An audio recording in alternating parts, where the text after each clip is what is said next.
معراج کی رات زمین و آسمان کی سیر کے دوران پیارے مصطفیٰ صلی اللہ تعالیٰ علیہ وسلم نے جہاں مطیع اور فرما بردار بندوں پر ہونے والے انعامات الہیہ کا مشاہدہ فرمایا تو نافرمانوں کو قہر الہی میں گرفتار بھی دیکھا، جو اپنے گناہوں کی پاداش یعنی سزا میں انتہائی دردناک عذابوں میں مبتلا تھے۔ ایک روایت میں آتا ہے، معراج کی رات سرور کائنات شاہ موجودات صلی اللہ علیہ وسلم کا گزر کچھ ایسے لوگوں پر ہوا جن پر کچھ افراد مقرر تھے۔ ان میں سے بعض افراد نے ان لوگوں کے جبڑے کھول رکھے تھے اور بعض دوسرے افراد ان کا گوشت کاٹتے اور خون کے ساتھ ہی ان کے منہ میں دھکیل دیتے۔ پیارے آقا صلی اللہ تعالیٰ علیہ وسلم نے دریافت فرمایا، اے جبریل، یہ کون لوگ ہیں؟ عرض کیا، یہ لوگوں کی غیبتیں اور ان کی عیب جوئی کرنے والے تھے۔ اور ایک روایت میں آتا ہے، سرکار دو عالم نور مجسم شفیع بنی آدم صلی اللہ تعالیٰ علیہ وسلم کا فرمان عبرت نشان ہے، میں شب معراج ایسے لوگوں کے پاس سے گزرا جو اپنے چہروں اور سینوں کو تانبے کے ناخنوں سے نوچ رہے تھے۔ میں نے پوچھا، اے جبریل، یہ کون لوگ ہیں؟ کہا، یہ لوگوں کا گوشت کھاتے تھے، یعنی غیبت کرتے تھے اور ان کی عزت خراب کرتے تھے۔ اور ابن ماجہ شریف میں ہے کہ حضرت سیدنا ابو ہریرہ رضی اللہ تعالیٰ عنہ سے روایت ہے، فرماتے ہیں کہ سرور ذیشان محبوب رحمان صلی اللہ تعالیٰ علیہ وسلم نے ارشاد فرمایا، معراج کی رات میں کچھ لوگوں کے پاس آیا جن کے پیٹ مکانوں کی طرح بڑے بڑے تھے اور ان کے اندر سانپ باہر سے نظر آ رہے تھے۔ میں نے پوچھا، اے جبریل، یہ کون لوگ ہیں؟ تو عرض کی، یہ سود خور ہیں۔ تو مفسر شہیر حکیم الامت حضرت علامہ مفتی احمد یار خان نعیمی رحمۃ اللہ علیہ اس حدیث پاک کی شرح کرتے ہوئے فرماتے ہیں، چونکہ سود خور ہوسی ہوتا ہے کہ کھاتا تھوڑا ہے، حرص و ہوس زیادہ کرتا ہے، اس لیے ان کے پیٹ واقعی کوٹھیوں کی طرح ہوں۔ لوگوں کے مال جو ظلماً وصول کیے تھے وہ سانپ بچھو کی شکل میں نمودار ہوں گے۔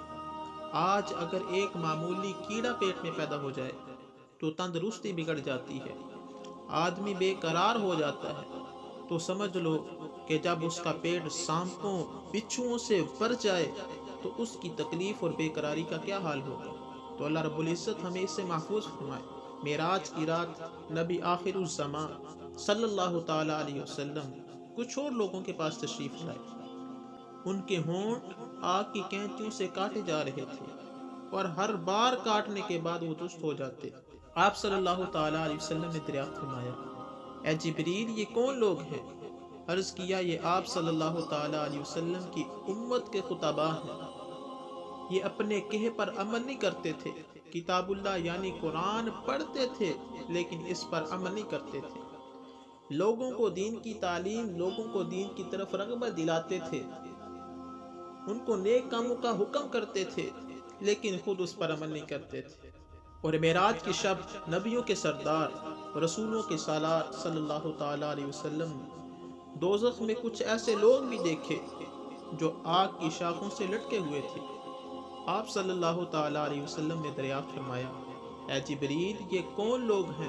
عرض کیا، یہ وہ لوگ ہیں جو دنیا میں اپنے والدین کو گالیاں دیا کرتے تھے، جو اپنے والدین کو گالیاں دیتے تھے۔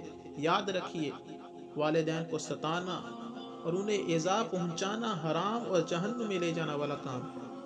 اللہ رب العزت نے قرآن پاک میں والدین کو جھڑکنے اور انہیں اف تک کہنے سے منع فرمایا ہے۔ اور مروی ہے کہ آپ صلی اللہ تعالیٰ علیہ وسلم کا گزر ایسے لوگوں پر ہوا جن کے سامنے کچھ ہنڈیوں میں پکا ہوا عمدہ قسم کا اور کچھ میں کچا اور گندا اور خراب قسم کا گوشت رکھا ہوا تھا۔ یہ لوگ پکے ہوئے پاکیزہ گوشت کو چھوڑ کر کچا گوشت کھا رہے تھے۔ سرکار اقدس صلی اللہ تعالیٰ علیہ وسلم نے پوچھا، اے جبریل، یہ کون لوگ ہیں؟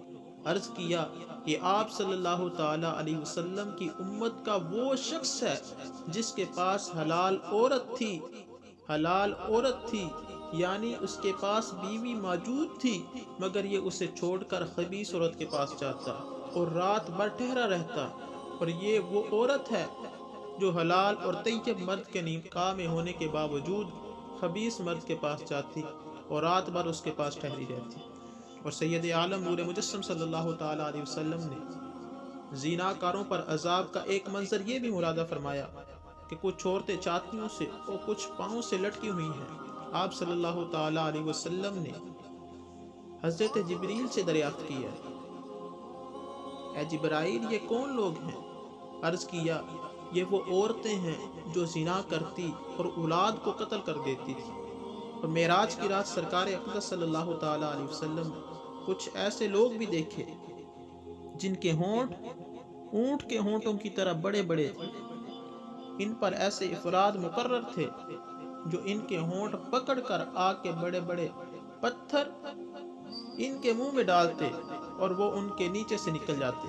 آپ صلی اللہ تعالیٰ علیہ وسلم نے دریافت فرمایا، اے جبریل یہ کون لوگ ہیں؟ عرض کیا یہ وہ لوگ ہیں۔ پھر یہ والی آیت پڑھی، الذین یاکلون اموال الیتامی ظلما انما یاکلون فی بطونہم نارا، جو یتیموں کا مال ناحق کھاتے ہیں وہ تو اپنے پیٹ میں نری آگ بھرتے ہیں۔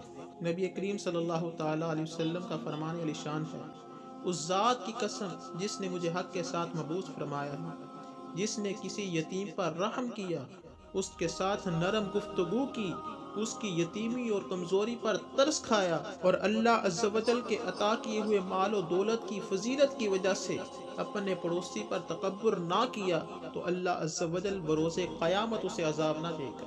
اور معراج کی رات آقا کریم علیہ الصلوۃ والسلام ایسے لوگوں کے پاس بھی تشریف لائے جن کے آگے اور پیچھے چیتڑے لٹک رہے تھے اور وہ چوپایوں کی طرح چرتے ہوئے خاردار گھاس اور توہر اور جہنم کے تپتے ہوئے گرم پتھر نکل رہے تھے۔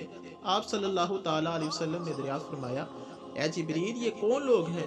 عرض کیا یہ وہ لوگ ہیں جو اپنے مالوں کی زکوٰۃ نہیں دیتے تھے۔